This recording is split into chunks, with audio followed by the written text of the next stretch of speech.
কিছু কিছু মাইয়া আমারে প্রশ্ন কইরা কয়, ভাইয়া আরে পুরুষ মানুষ তো শুধুমাত্র নারীর দেহের পাগল হয়।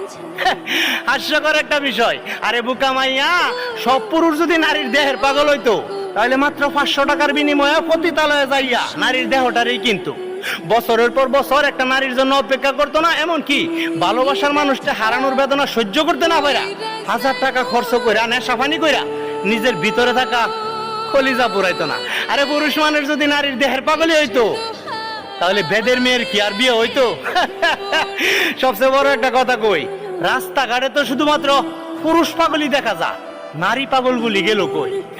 আরে সত্যি কথা বলতে পুরুষ মানুষ হইলো বন্য ঘোড়ার মতো, এদেরকে সামনে দিয়ে আটকানো যায় না, পিছন দিয়ে থামানো যায় না। একমাত্র উপায় হইল ভালোবাসা দিয়ে মন জয় করতে হয়।